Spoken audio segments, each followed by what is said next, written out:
Procrastination podcast where we talk about anime life and everything in between. My name is Matt. I'm Robert. I'm Lonzo.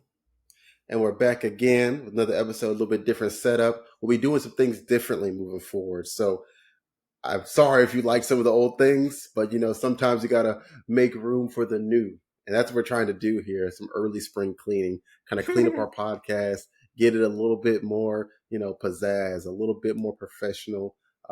Just give you a better quality content, for ourselves and for you guys watching. Robert, give us some details of what they got to expect coming up right now. I mean,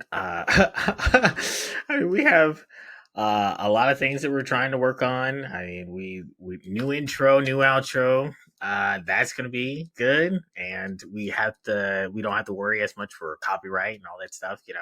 The professional things. And then we have some new backgrounds going and flowing. That should be looking good. And some transition stuff, some edits. We're trying to learn a bit of editing. So yeah, we're working on it. Open to feedback.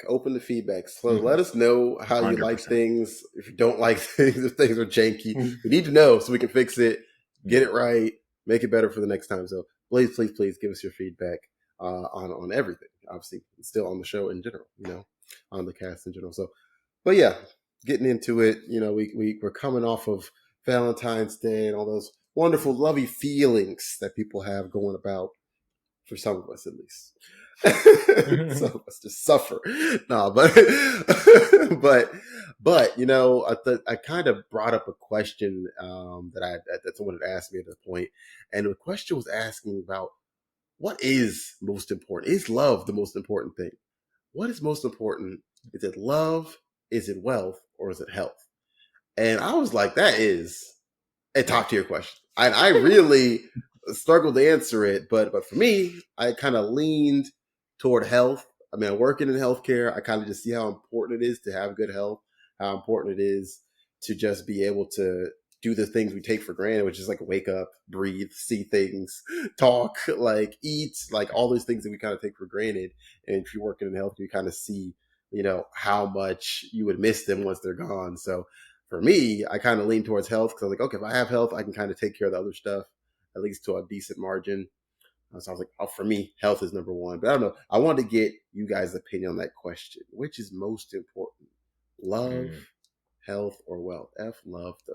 Just saying. But, no. I swear I was thinking about that. I was thinking about this all morning. I was also thinking of examples of people that I knew who would be one side or the other. Like I bring up my Taylor's dad a lot, where he's the wealth guy. That's his thing, is he cares nothing more about than making money.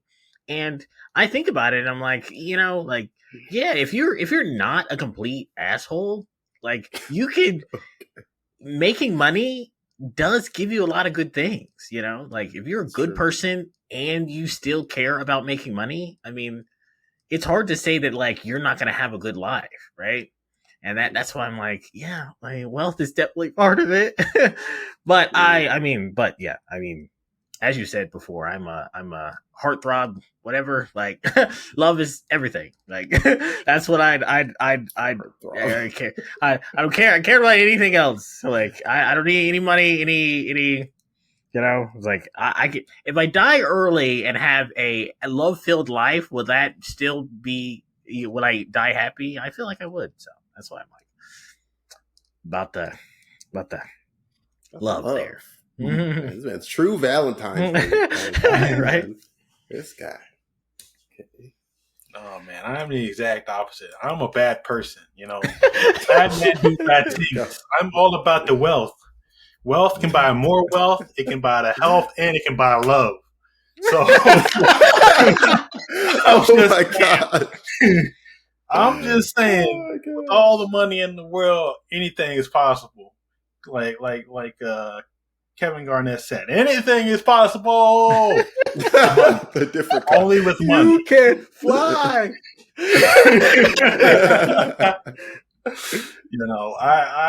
I've never known love. I've always had bad health. So only thing I know possibly is wealth. And I've been poor all my life. I've never known the other side. So experiencing that other side is something I've always wanted to know. Dang, that's fair. That's crazy. I didn't think we'd be split. I didn't think we'd be split Right? on this. That's Wow. kind of. We did not plan this. This is what we but that's crazy. But yeah, I mean, that's interesting. Interesting for sure. I mean, yeah, I think it just shows everyone kind of has different priorities, and I think obviously for everyone, the ideal is to have all three. That's the Right, ideal right. is to have all three. But yeah, I mean, hopefully whenever the situation we have to choose choose between the three for real. But that's interesting though, something to think about. Yeah, I think I mean, that's a good point. I mean, wealth can get you a lot of things, and if you're a live full life, I mean, it almost doesn't matter if it's short for some people. And Mm. but for me, like I said, if I have my health, I think I will be happy. Because I think Yeah. health includes like the mental health, so I'll be happy. So I'll be having some level of fulfillment, even if that's not a romantic or love level of fulfillment. So, but yeah, I think all good reasonings. I mean, and I think we'll probably find things split if we were to ask this question to Mm. 1,000 Mm. people, 100 people, 1,000,000 people. It'd probably split down the middle just the same. But I think that's what makes such an interesting question. I don't know. I'm gonna ask some people this in the future too. I'm Mhm. gonna bring that to more people. I also think But like health, you're living life longer, right? You got more time to experience yeah, things, and then that's true. that more time to find happiness. I think yeah, True. yeah, yeah. Agree. Yeah. Oh yeah, for sure, for sure. Everything has its merits, but you know, I do got to say, love is definitely important. Of course, this time of the Mhm. year, it's all over the TVs and the stores and in front of your face at the every corner. No, Mhm. but I think we think about love, you think about partnership, and a powerful thing in anime is a really good partnership. And I mean, that's what we're kind of always talking about here today. You know, talking about the strongest partnerships, the duos, the two mans in Mhm. anime, man. So that's what we're talking about here today. And I think just in general, looking at the topic, I was like, kind of just thinking back to all these different shows I've seen, and a lot of them just have kind of like one solitary main character. So it does kind of get difficult when you look back at Mhm. some of these shows, or even that, or even better, you have these huge teams of people. So Bungo Stray Dogs and Goat Geass, those sorts of things. Like there's huge teams of people. It's not really like a one or two man team sort of thing. So it did get a little bit difficult, but I thought it was an interesting topic, and especially again for the time we're in right now, I thought it'd be pretty appropriate. But I don't know. You want to get a start off, Albert? What do you think when you're thinking about the best duos, the best two-man squad in anime? What comes to your So I was the first thing I was thinking about was like moves, like combos. Like if one dude's gonna hit hard, then I want the other person to be like very compatible with their moveset. And that's mind? why I was thinking about all these different characters. I was thinking about like I thinking about all these shows like you were saying, like Naruto and Fate Zero and Full Metal Alchemist, and every time I was like, yeah, there's these giant teams, and Yeah. it's hard to be like, okay, well, who really shine as like a true duo? And but while I was looking up Naruto, it got me to this dream team that I thought was really good, and it's Killer B and the fourth Raikage A, right?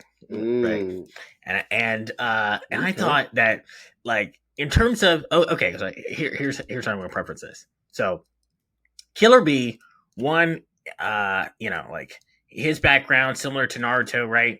Yeah. Yeah. Has a Jinchuriki, and he's you know, really bashed for it, right? And then it Yeah. comes to this moment where there's like, okay, well, you know, we need somebody to support the upcoming Raikage. Like, who's gonna do that? And B shows up and shows out, right? Shows like Right. they're doing this the task where they're like doing the lariat, right? So like he's coming with a Yeah. clothesline, and the other guy has to come with the clothesline, and they have to be same amount of power, or it Right. doesn't work, right? One person gets pushed back, so same amount of power so that it pushes the enemy's head up. so and that's what you always wanted. Well, anyways, Killer Bee comes and you're like, okay, well, they don't have equal power. They can't, right? I'm like, Killer Yeah. Bee, Jinchuriki, Right. like easy. Right. And then but then it shows that, like, no, Raikage is not someone to sleep on. Man goes No. full strength. Man, that's all. He puts all his stats in straight. And yeah, and goes lariat with Killer Bee, and they are super compatible, able to split people's heads like instantly. So yeah, and there was a time where he also got to shine in the in Naruto, and I thought that was super cool. And yeah, I think in terms of like powerful team, dream team, like true might with might, equal power. I think they're both like super good. And I think like the Raikage got to shine in Naruto too a bit, like in the in the later in the war, the fourth war. That he showing that he's like he can keep up with all these, all the other like Kage. And you think he can't, more than keep up. Really, yeah, more than keep up. Like, cause honestly, like Sasuke was just killing niggas, like all, like Sasuke was just going up to anyone, it's just like, death, you want to die, and like Raikage was like, you're not doing that to me. I don't, I don't know who you think you are, but I'm different. I'm built different. Facts. And yeah, he showed out there, and Killer Bee. I mean, there's plenty you can say about Killer Bee. I mean, man's only actively. Like one of the only people, that like actually got to know his tail beast or whatever, and like befriended him. He was one of the first, I think, that befriended him, and was able to go full like tail beast mode with control, right, and yeah, I mean that was he was the start of a whole saga. Yeah. So, anyways, those are dream team. Yeah, that double lariat, that shit. I think in the Naruto games you could do that, and it was deadly. But even in the anime, it was deadly. So some good synergy there, Mm-hmm. Yeah. I think in the anime they showed them like in the third war trying to go up against Minato, and they were saying like, "Oh, we should run," and they just went in, and it was like, "Nah, we gonna beat this nigga ass." I was just like, "Oh shit, they're real for that one." So yeah, that's a really good team. Yeah, they put in work. They put in work for sure. I mean, I did not think about them honestly at all. I didn't want to when making my list. I didn't think about them at all. But yeah, they put in work. I mean, obviously. For they got to represent, for us, for our people in anime in first place. But in general, they were sick. I mean, they were sick as individuals. As individuals, they were sick. And I mean, one of the few people that actually, as a Jinchuriki, drove away the Akatsuki initially. They basically had to go resort to kind of some underhanded tactics to really get to more underhanded tactics to really get him got. And so yeah, I think again super good team and duo. My only thing is I'm like they needed more together. They needed more together for me. Yeah. For me to be like to put them up there with like these top tier duos that I'm thinking about. But when they were together, crazy good. But like again though, Naruto, one of those where there just wasn't a whole lot of 2-man cells, but they, out of the ones that there were, for sure were up there. Yeah. I mean, it was. I was also reading up on like the background and the story of them too, and how they met and stuff. And it was it was kind of crazy. Like the 8-tail ended up killing the Raikage's father before he got it, and then before they sealed it into B. So it's like, it's all, full circle kind of thing. It's like kind of crazy. Right. Mm-mm. Anyways, Yeah. what you got, I, Alonzo? What I got, I have some. I have an unorthodox choice for my first top anime duo, but the duos I chose were based on like the influence the characters had on each other and how strong of a bond, good or bad, they had. mm. So the first duo I wanted to talk about was the duo of Mob and Reagan from Mob Psycho 100. So, Well, of course, I've of expressed course. my love for Mob Psycho 100 many a times, but the relationship between Mob and Reagan is just something that feels cathartic if I'm using that word correctly. But it just makes me feel good. Um, Reagan was like the first person who openly accepted Mob and his psychic powers. He encouraged him to use his powers for good. They went around dealing with ghosts and spirits and going up until they went up against actual people who were bad. And all that time, Reagan kept Mob in check. Like, even though Mob would go That's true. ham sometimes, Reagan would be there to like calm him down, or his teachings, his words would come into Mob's mind and he would calm down. So I thought that was a good like matchup between the two. Reagan plays this great bullshitter and legit uh, just con man. He's like the energetic type who plays foil to Mob's conservative, don't do anything rash, don't express the emotion type. So I thought there's a good pairing of those two personalities. And even at the end of season 3, it comes back to the relationship between Mob and Reagan to bring Mob back to his senses and understanding how things don't always go your way. But you got a duty to live your life how you see fit. And I thought that was a great message. And having those two together, if Mob never met Reagan, who knows what would have happened? He would have probably gone down a path of hatred and destruction because he's always bottling up his feelings. People didn't want to play with him or anything like that. So it would have been bad. Same for Reagan. He would have just gone back to his mundane life, being a regular schmo instead of being the con man that he grew up to be with Mob. So I think this duo had the perfect dichotomy of influencing the other, and they had a super strong bond. So I think like their influence on each other and the life lessons they took away from each other was what made them a great bond duo.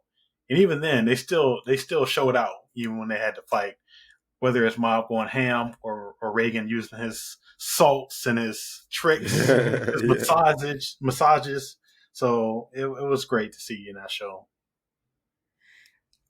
Yeah, I knew you were gonna pick that one. That's why I did not even bring it up. Cause when I was looking through shows, Mob came out and I was like, oh, instant, Right, instant, great right. duo. Fact. Either him or the green guy. I can't remember. Mhm.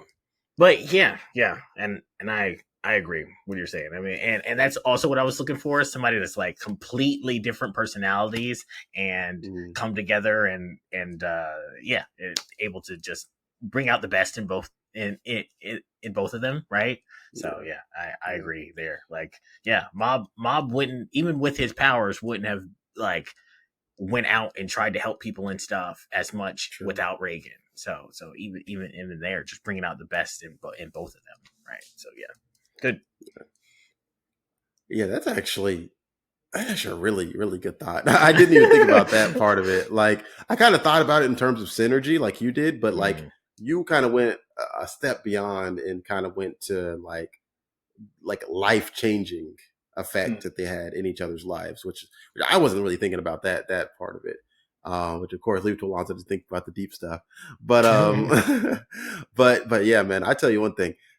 Reagan and like you said, Mob together, yeah, they actually need each other. Like you said, like Mob needed someone like that in his life to really get him to start enjoying his life, to go and do things differently, to go and join like the physical, fitness club, to go and like be more active with his friends, like to go and just like be more accepting of his powers and what he can do with them and not be so scared of them himself. And like you said, with the bottle his emotions.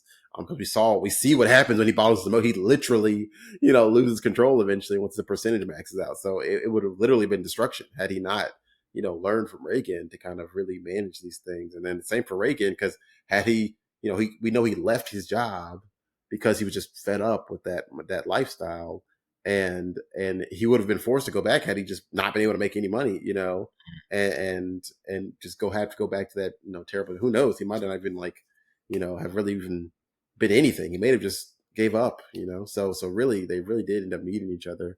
But I mean, I tell you one thing, like Reagan, probably if you're talking about a dude that's for a 2-man team, 2-man team, you try to go out in the town, you need a guy like Reagan, man. He gonna hype you up. Reagan, he gonna be the first one to be like, hey man, thanks for that Lambo the other night, man. I appreciate that. Like, I'm gonna get that 100,000 back to you ASAP. I promise, man. My grandma's surgery went really well. Thank you.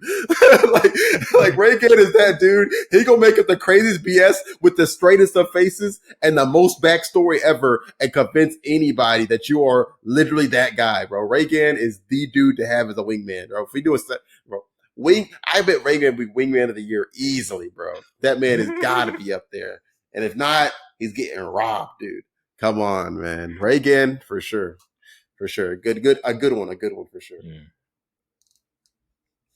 But yeah, mine is very different from that pair.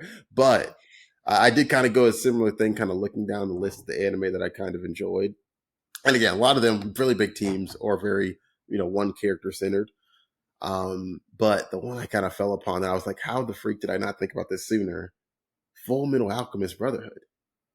How could we not think about maybe the greatest duo in anime history?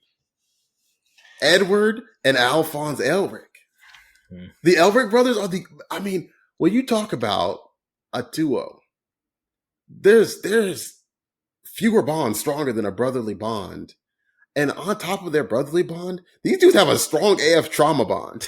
my man's lost his whole body, bro. Lost his whole body. And my man lost some limbs as well, bro. At what were they, like 10 or something? Like some crazy young age, bro. And from then on top of losing their mom, had to figure out how to get their bodies back, get their mom back. And get themselves into some semblance of normalcy, as well as just trying to figure out how to even achieve these goals in the first place. So just having to go through all this together on top of being brothers, because we know how dysfunctional family is in anime.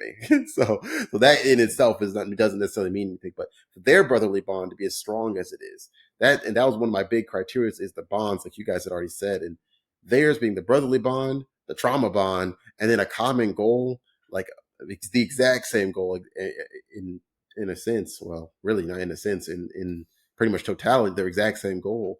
I feel like that made their bond like almost as strong as any bond could be, So for me, they have maybe the strongest bond in anime because maybe they don't need each other like per se, but like I'm sure they feel like they need each other, Like they would feel like they need each other. They would feel like they would be incomplete without the other.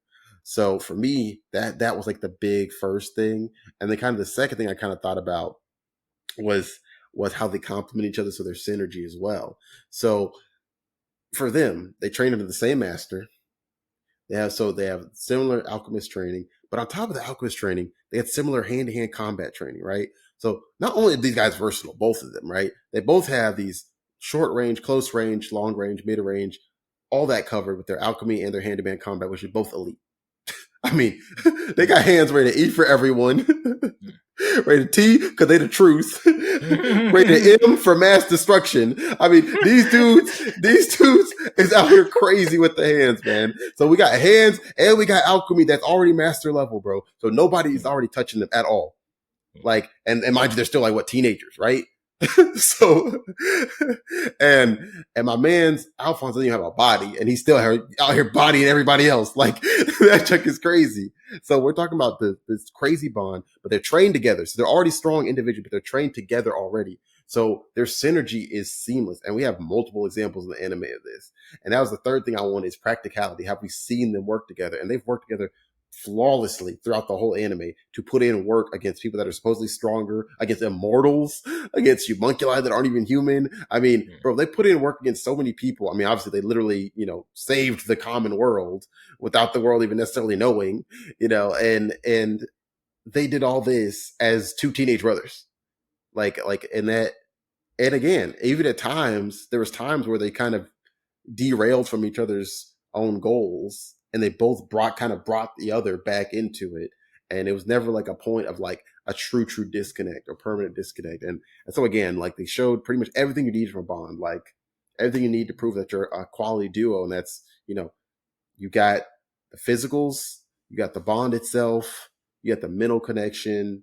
I mean, and then obviously like they have the experiences they experienced together that were very powerful in the very negative and positive ways.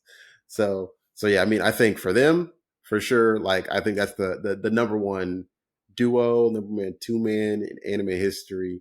And we all know at the end of it, my boy Ed did get his girl. And Alphonse, you got body that. I mean, I'm sure Alphonse will not have any trouble. He'll be fine.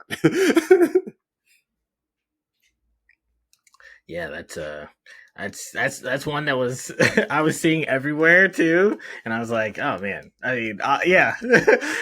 And when I was looking at my list too, that's like second on my list, and I'm like, oh yeah, right. Like, who's not gonna call them out? And yeah, I mean, like you're saying, their synergy. I mean, like I think it's like the first episode of Brotherhood, you see it firsthand, them fighting, the explosion dude, right? So I'm just like, like it's crazy, and them being able to transmute without circle and being able to just go ham, like they literally like just playing off each other constantly. It's too good. I agree. They amazing duo, and similar in terms of like dichotomy too in their personalities, right? Like, true. Alphonse, the shy timid one, Edward, the crazy in your face, right? So good. Yeah, same. I saw them on all the lists I was looking at. I was like, somebody's surely going to call them out as a duo on this episode. So I was like, I'm not even going to bother.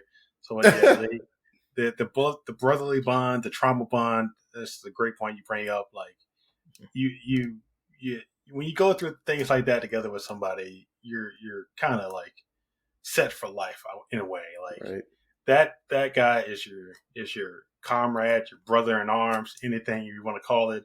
Like y'all are down to ride for each other, die for each other. Like that's the kind of bond like that is not easily broken. So they make a great team. They do great work. So good stuff there. Yeah, and then the dichotomy. Yeah, it's definitely a dichotomy even in size, because like Alphonse is the enormous body of armor little brother, and then Ed is like the shorter, like fiery, like you said, big brother, and yeah, it's hilarious. I mean, again, like you said, their personalities are definitely very different, but again, that just makes it even more impressive they're able to work seamlessly together as they do, and not have luckily not a brotherhood like a Sasuke Itachi or something. so a lot more functional brotherhood than a lot of others in anime. So live it up to their anime name, Fullmetal Alchemist Brotherhood. They killed it. And if y'all haven't watched that, you need to get your life together. Watch that anime. That is the recommendation. That is the Procrastination recommendation. Period. Watch Fullmetal Brotherhood. It's the best.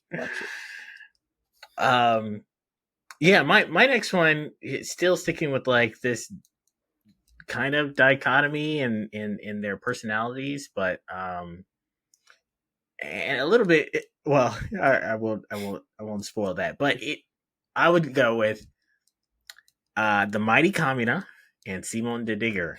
I'm like, so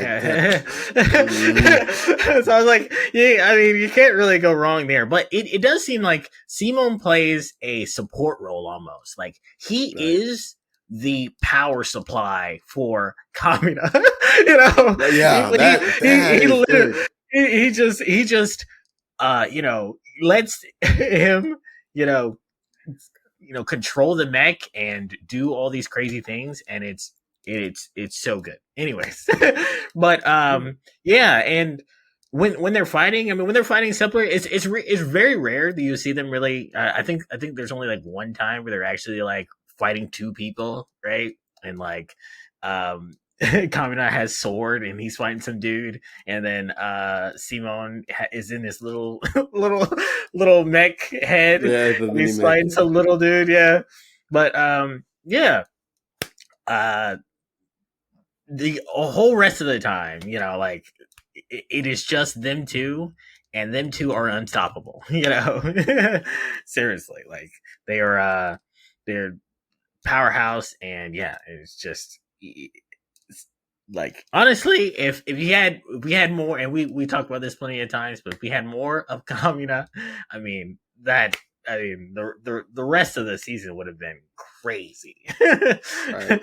But yeah, but I think they also like that started Team Daiguren, right? And like all of Yeah. that, like they seriously, like one person having this serious drive, and the other person like having the like I say, like the just the fuel for it. It just really, it worked out with their team. So that was my other one. Damn those bastards for killing Kamina. Like, that's all I gotta say. Right. Like, what in the world was that? Right? Like, Crazy. I don't know. What say you, man? I mean, I think that was one of the, again, spoiler alert. Sorry if you didn't watch it, but I mean, that had to be one of the most unexpected anime deaths for me when I was starting to watch anime, especially because I'm just like, is he the main character? I was like, isn't he the main character? How is he not the main character? You can't kill the main character. The show's done if you kill him. So he has to come back. It must be Dragon Balls. It must be Dragon Balls. He can't not come back. So the whole season, I'm just waiting. He gonna come back. He gonna come back. Last episode, I'm like, oh, he better come back. Last episode, he gonna come back and put in work. Still no Kamina. I'm like, okay. These chicks, y'all, I went Denzel, man, y'all, like that jump was impactful. But like you said, in a way, that showed how impactful that their bond was, because his bond with him allowed him to believe in the him that Kamina believed in, right? So it gave him self-belief, just the fact that someone else believed in him. And it gave him the push to keep running with Team Daiguren even after Kamina was gone. So I mean, we talked about, like Alonso talked about, like how like they interact, and how people's experiences with each other end up impacting their lives. Like, we can for sure say if Simon doesn't meet Kamina, he does none of this. He's still digging. He's still digging in those tunnels. Like, he doesn't become legendary Simon the Digger. He just Simon in the ground.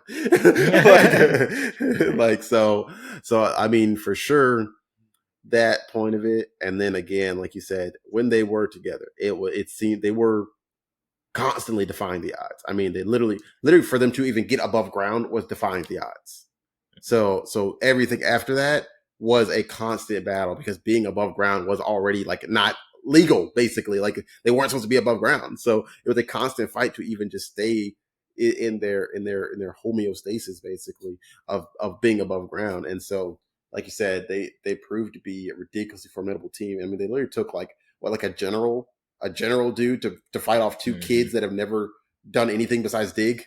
I mean, that in itself kind of speaks to how good of a team that is. So yeah, definitely a good pick. I definitely thought about them, and I was like, I kind of want to, but then it just made me sad thinking about Kamina again. I was like, I don't feel like being sad talking about it. Nah, but yeah, good pick for sure.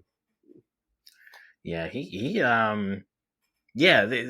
I feel like the rest of the season was definitely showing like Kamina already showcased, hey, this is what Team Synergy does, right? It's like Team Synergy makes you giga drill break, right? So like, I definitely feel like the rest of it was just kind of like, hey, you're the next best thing to Kamina here, and let's join forces and destroy some stuff. So good, Right. good.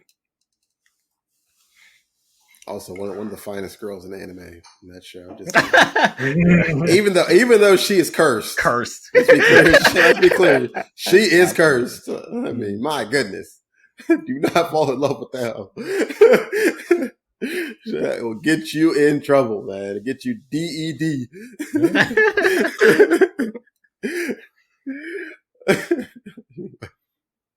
Oh, Go ahead. moving on from that. So I have another unorthodox choice. Again, like looking at the influence they have on each other and how strong a bond they have, whether it was good or bad. Well, this one is a bad kind of bond in a good way. But I wanted to talk about Thorfinn and Askeladd from Vinland Saga. Oh gosh. So Vinland Saga, it's a great show about the horrors of war and slavery, dangers of hatred. But no matter how far you fall, you can get back up and appreciate life. So Thorfinn was this bright-eyed kid. He, living life uninterrupted by the horrors of war until the Vikings come for his father. Yada yada yada. His father has to sacrifice himself because Thorfinn gets caught by Askeladd. So Thorfinn goes on this revenge tour to try and get Askeladd back. So trying to kill him essentially. So at the beginning of the story, Thorfinn's just this weak little kid. He can't do anything to Askeladd. So Askeladd's just like, what's this kid doing? He can't beat me. He just beats his ass every time. But as they go along in the story, like Thorfinn spends like well over a decade with Askeladd's team. So they go through a lot of stuff together. And each time like Thorfinn tries to fight Askeladd and just gets beat every time. But they sort of form this bond of like sort of like a father figure and an apprentice sort of situation. Like Askeladd is this father figure that Thorfinn didn't really get to have because his father was killed so early, and Askeladd gets to have this apprentice, somebody he can build up, mold into the perfect Viking killer. So that's what I saw in the show. Unfortunately, like Thorfinn didn't get a chance to have his revenge because Askeladd had to, do what he does best and just sell himself out to kill the king so he can save his country. So he didn't get the revenge he was looking for, but he did get life lessons from Askeladd. Life lessons on how to fight, how to stay alive, and how to just be that guy, the strongest fighter around and all that stuff. So that's what I got from the show.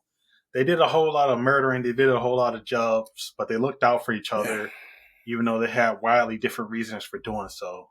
Right. So, I mean, I thought they probably could have taken over England had they had a proper plan, like just the two of them. Like they probably could have took the thing over if they had a plan, if they really wanted to, because they were that strong. And at the like even in season 2, like Thorfinn goes back to words and visions of Askeladd to help him through some tough times, because that's how strong the bond they had grew. And I think that lasting impact is like a reason why they're a great duo. Wow. Yeah.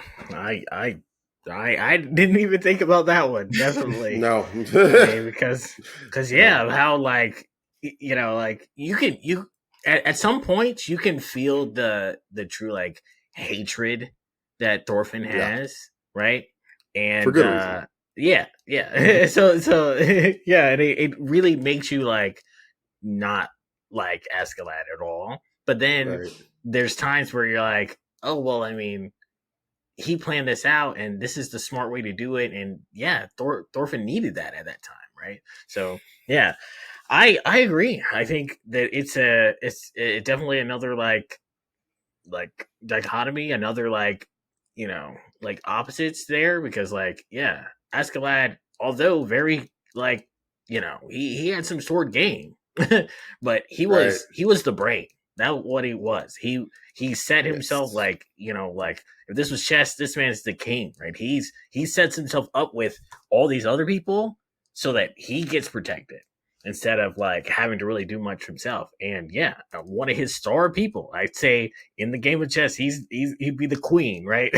is Right. is Thorfinn, and because he's one like he's also very like he's a technical fighter, but he's also like he's super strong, right? Like Right. there's no beating that sometimes, and yeah, Unrealistic. like I agree, they're a hard team to beat, especially if you're talking about like that Viking War stuff. Yeah, yeah. Who's gonna beat them? Right. I mean, I mean, yeah. I imagine if his dad was still alive and what's the other one? Thorkill? Like Norkel, yeah. if they were still a duo, then maybe there's something else. Maybe there's a run for their money, but like no, like they're the two to deal with at current time. So yeah, good Yeah. good pick.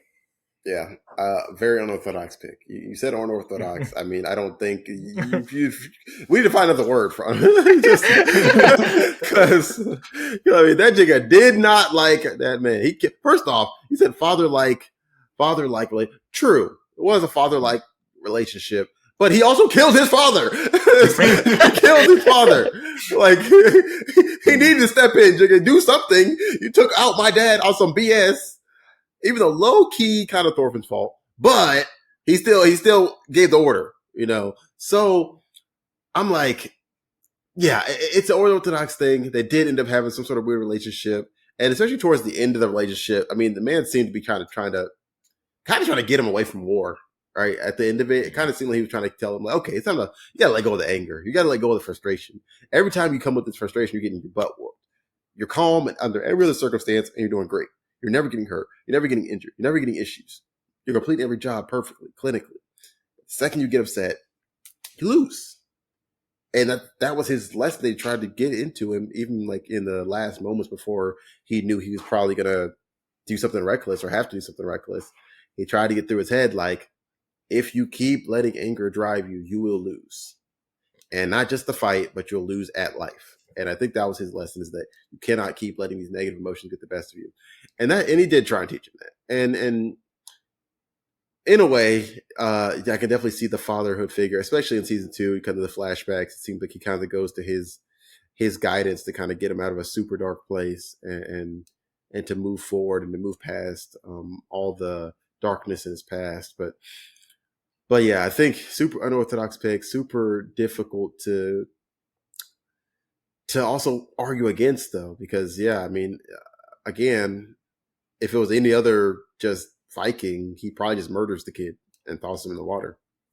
Doesn't let him come and go on whole missions with them for over a decade. So, and even in the end, he does kind of protect Thorfinn, because he tells Thorfinn to get away from him towards the very end, and also like not do anything stupid towards the very end when he's like fighting all these other guys, because he knows like if he gets in the middle of that and tries to fight off the other knights and stuff like that, he's gonna be labeled a guy that's against the king or against the throne or an accomplice in what Askeladd's done, and he knows that's going to get him thrown in prison or murdered, and so he does try and kind of protect him that way as well. And I think part of it is also so it's not Askeladd needed the prince to kill him, specifically for this plan to work fully. So a couple things, but yeah, I think a big part of it was to protect Thorfinn as well. So, and again, like I said, at the fights at the very end, he did kind of continue to, and even in the conversation towards the end of Askeladd's sort of tenure on the show, he tried to steer him away from war and violence and anger. So yeah, but yeah, definitely really good show. Way better than I thought it was going to be. Way more depth to it than I thought it would. Yeah. So I slept on that show.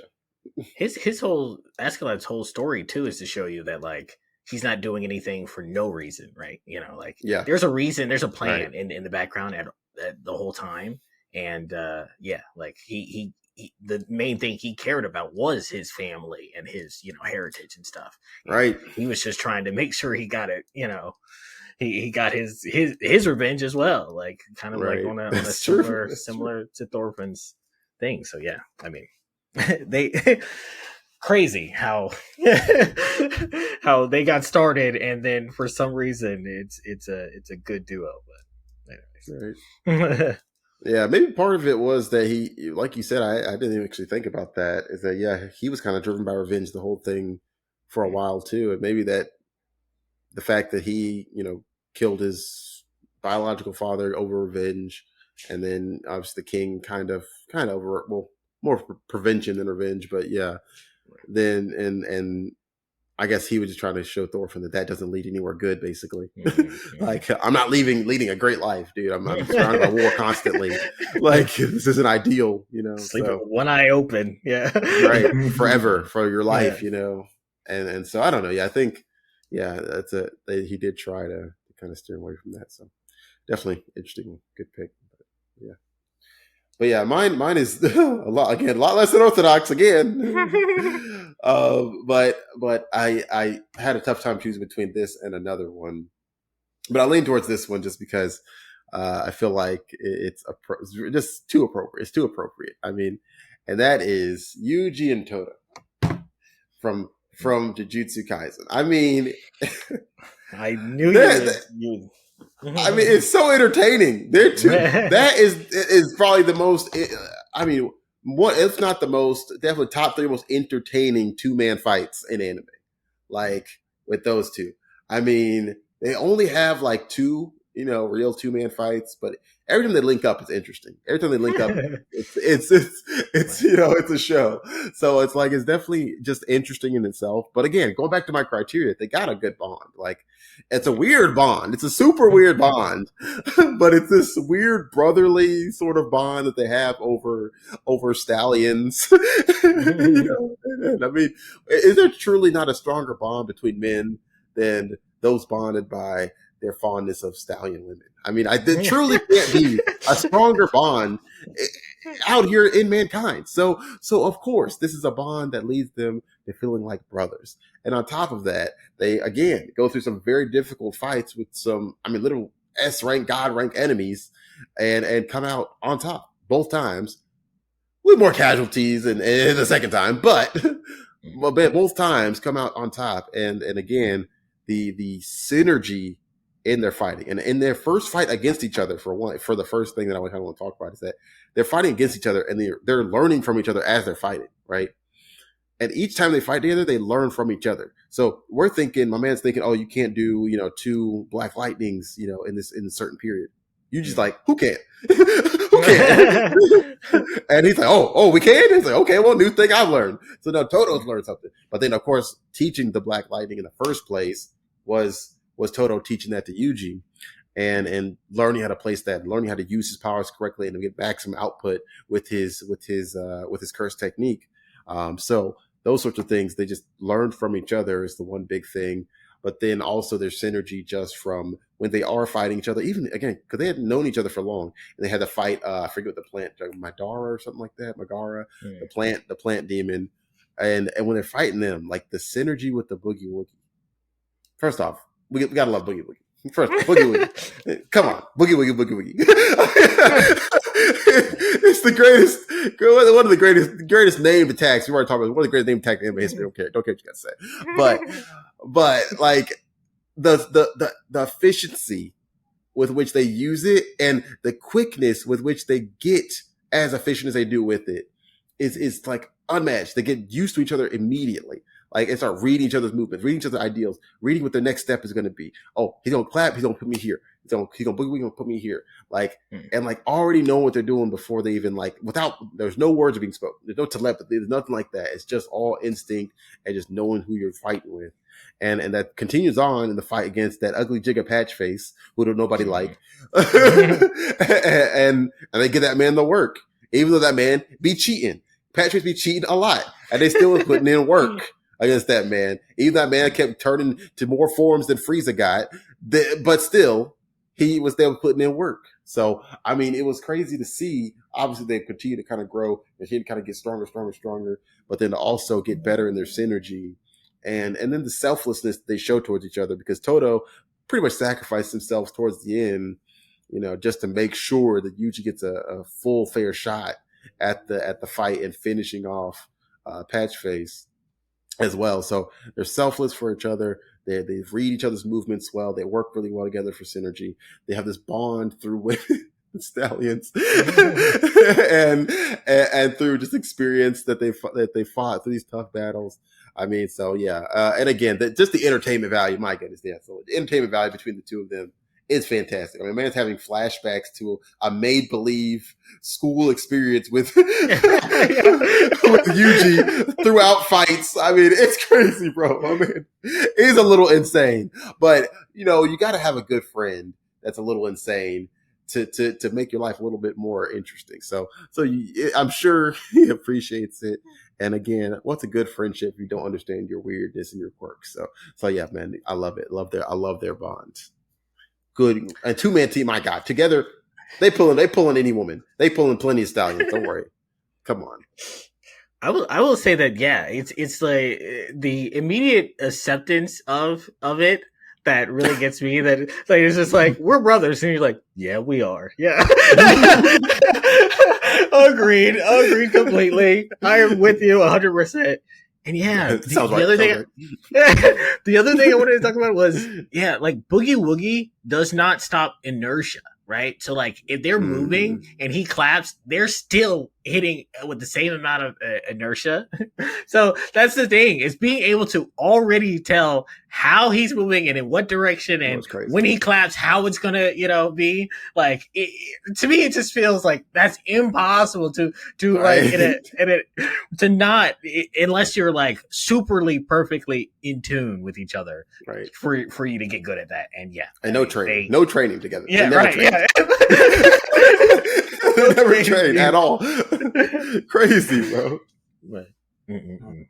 What was the criteria? Tall women with big butts? Was that? Yes. That's crazy that you would bond over that so quickly. Like, not even like somebody asked you that out of the blue. A stranger just asked you that. You just like, who the hell is this guy? Get out of my face.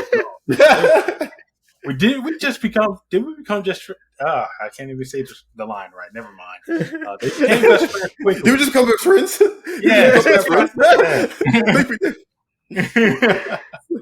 But yeah. And then Boogie Woogie. Like that would be the most disorienting move of all time for a person who never experienced it, and they use it flawlessly.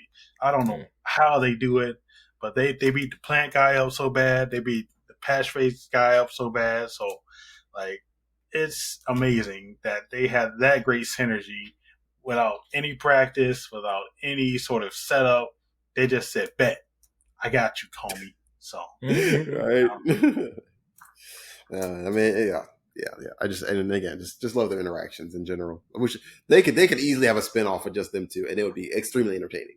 So, but yeah, I think that about wraps us up.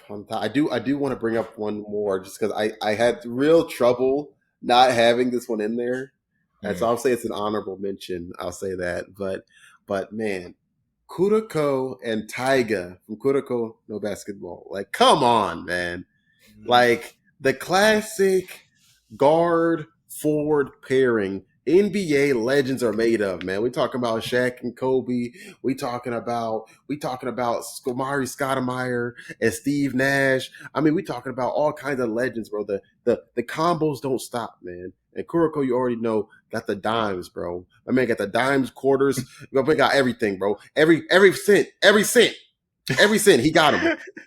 Like, my man is dishing out crazy no looks. My man made up new passes. New passes. We got phantom passes. I'm hitting the J Will elbow passes, bro. He hits everything, bro. And yeah, Taiga is he's just pointing to the ceiling every time. Lob it up. Lob it up. Lob it up. I got you. Don't worry about that. Lob it up. It's like, oh, these two guys here? Don't worry about that. Lob it up. Like, yeah. So I'm like, yeah, every time for sure. But I had to rank them lower than these other ones because I feel like their synergy fluctuated a lot during the show, which again, is realistic and reasonable, but it fluctuated a lot, even on and off the court, because of their very very different personalities. Tiger being very explosive, very forward with his emotions, and Kuroko being almost always level headed and calm, rarely ever upset. And then again, the guy with like no presence versus this enormous, dude with all presence, red hair, So we're talking about some really big differences in character and look. So I mean, yeah, they're a big dichotomy between the two of them. But again, like they took a team of basically nobodies and went against the prodigies of their generation and arguably the best players in the world at their level and beat all of them. So I mean, including a dude that literally can just make you fall at will. Just, beat dudes that can shoot threes from beyond Steph Curry range. I mean, come on, man. I don't know. And beat Kobe Bryant's illegitimate child in Almine. So, I mean, they beat everyone that you could possibly think that you can beat at their age group.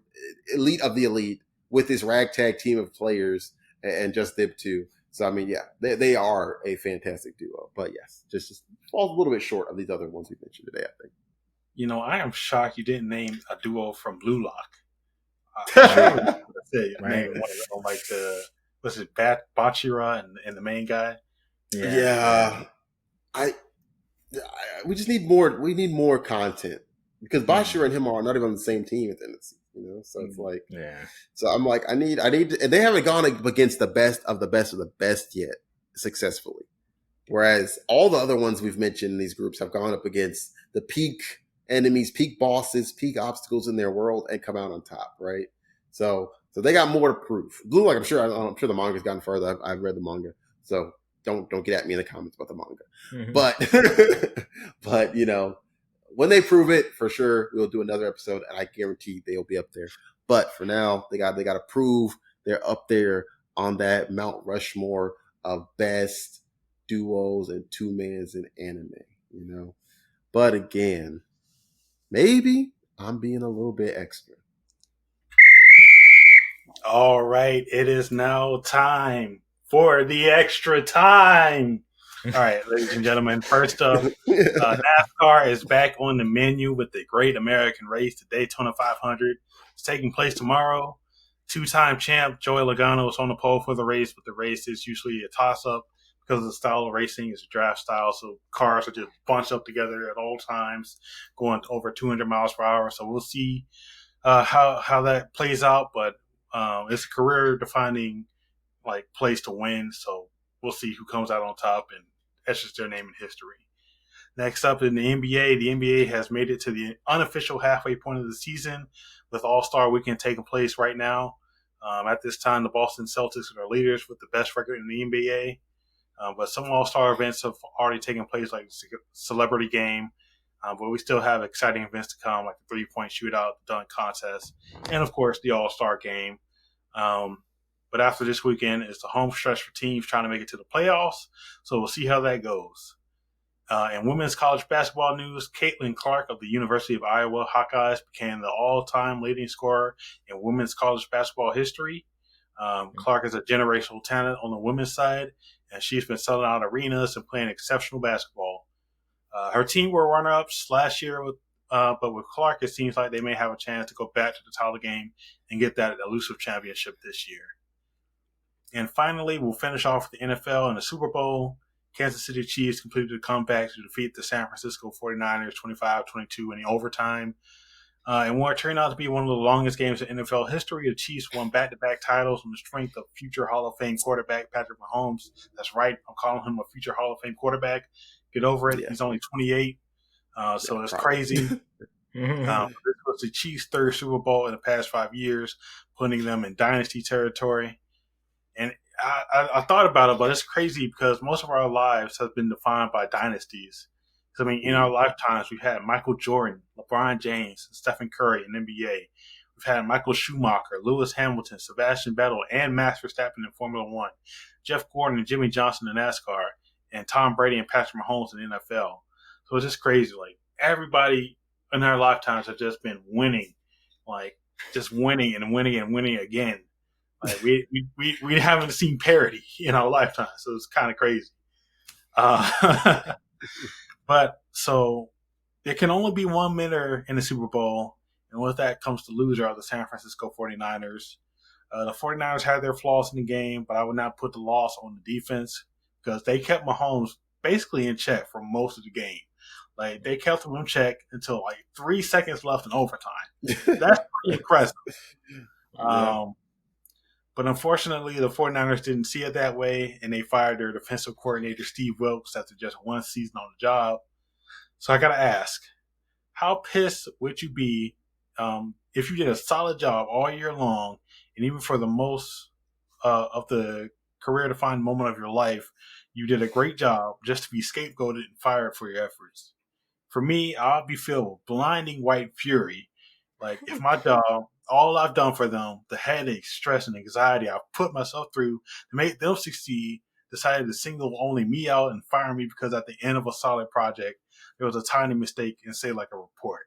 Like, we did all this great work. I put up this 100-page report, and there's a missing period somewhere, and they're like, oh, you out. All right. So we all have careers where mistakes could lead to issues with someone else. So I got to ask, how would y'all feel? Yeah. I'm kind of with you on that rage. Like, I don't know. You feel that sometimes with some like even minor projects and a lot of times, a lot of hands on deck on the same thing. And when one mistake is made, everyone turns to that person. It's like, all right, well, we should trample him, right? When it's one mistake, and yeah, sometimes that's that, and to say that hasn't happened to me would be a lie, But yeah, if it was like. If it wasn't just like a little bit of like, hey, next time get it done, and instead it was like, oh, that's it, Robert, you're gone. You're gone. I don't know what I would do. That'd be crazy. It's like, really? That's it? You know what? This brings me back to like we were talking to Jordan a little bit, and we were like, are they able to fire you for no reason? And then I was looking into like like Virginia law or whatever, and they were like, yep. Like Virginia law says you can basically fire them. Hey, you can hire them whenever you want. You can fire them whenever you want. Does not need a reason. I think that's so crazy. Like, it feels like the that would be a similar thing. That like, yeah, if I'm working a job and for some reason my boss decides that there's just too many people in his under him right now, he could just say, all right, one of you gotta go, and it's you. and it's crazy. I that's crazy that is even a thing. And I don't know. Where's his GoFundMe? Yeah, no, whatever. Yeah, right. Oh, okay, hold on. Yeah. GoFundMe was millionaire. my multi-millions. Go cry in my 5 billion thread count sheet. Stop it. Pat my eyes with my $100 bills. Yeah. Like, stop it. No, he's fine. But it is effed up. Like, what the freak? Like, that is the craziest scapegoating I've seen in sports in a long time, actually. Because, like, bro, for one, it's not like they got blew out. They took the defending champion, a perennial champion and contender team to overtime. Fair enough, they had the lead, but the offense also started effing up. So, and I read an interview. I had an interview that the head coach didn't ever discuss what they would do in the event of overtime. Like he didn't know that there were different overtime rules for the Super Bowl. And I'm like, so you didn't have a plan. You're a head coach of a football team. Not just a football team, a professional at the top level. This ain't Arena Football League or XFL. This is NFL football team. A contending NFL football team. And you didn't discuss a plan for the event of overtime? No, we're going to blow them out. We ain't got a plan for no overtime. Like, What? What? But yet, clearly the Chiefs did because they had a very good plan and executed it perfectly. I mean, they obviously had a plan because everyone that plays like, oh yeah, we had a plan. We had a plan for overtime. I'm like, yeah. And then literally all the players coming out like, yeah, we didn't have a plan. All the players are agreeing with this coach that they did not have an overtime plan, and you fired the defensive coordinator when the head coach did not even have a plan for overtime. Does it not supposed to start with the head coach? Is he not the one making the most money on the team?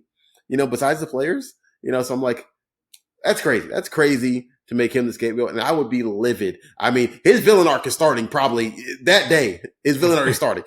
He going straight Thorfinn on them, bro. He going to be on the nearest team and putting in work on them jiggers. And every moment, he going to be blitz, blitz, blitz. Like, yeah, go ahead and target. We're going to sign about 4 free agents just to target. I mean, and honestly, that is something crazy. I don't feel that bad for him because he's a multimillionaire. He'll be all right. But it's effed up in general because that is ridiculous to get scapegoated for something like that while you kind of overlook all the clear mistakes of the other people in charge. And that's insane. If he's going to go down, there needs to be a lot of other people going with him. But that's stupid. I'd be livid. I'd be incensed. I'm scared that that's what fans want though, right? Like they want they want someone to have consequence for a loss like that. So they're like, all right, something has to change, right? It's not that we played a very strong game against a very strong team. It's like, and lost by this much. Yeah, like no. Someone deserves to die. I mean, yeah, that is definitely like, even if that's the case, the fans don't run the organization for a reason. And I bet they will show up next season if you have the same team and a good team. And if you get to the Super Bowl next season, they will still be happy again that you got to the Super Bowl next season. No one's going to be mad if you perennially make it to the Super Bowl. Now, if you lose every single one of them, yeah, they'll probably be mad. But they'll still be happy you made it to the Super Bowl. So it's like, that just is crazy to me because you're a team, you have an asset. And you're just giving away an asset for uncertainty. Because whoever you bring in is now uncertain. There's no guarantee they're going to be better. It's, in fact, based on the rankings, you have one of the top two. Based on the rankings. Because you're the top 2 teams. So unless you're going to get the one from the Chiefs, you're theoretically only getting worse. So it's like, it literally just doesn't make sense at all from even a just administrative point of view. Like, you're literally putting yourself in a worse situation. So I have no sympathy for them next year, and if they don't do better, especially defensively, because you just made a bad decision. And I mean, I feel bad, especially for my boy Christian McCaffrey, because the Pans kind of wasted a lot of his career, and he balled out for us for a long time. I want him to get a ring because I think he deserves it. He's been a really good football player for a long time, and running backs get beat the crap out of in the NFL, and we better get your rings while you can. So yeah, I did feel a little bit bad for him, but I mean, at the end of the day, these guys are all multimillionaires. They're going home, being a little bit upset, and they're getting over it, and they're getting in their limos, getting in their jacuzzis, getting their gold encrusted lobsters, and they'll be fine. They'll be okay. They're still living the dream, playing in the NFL. They'll be fine.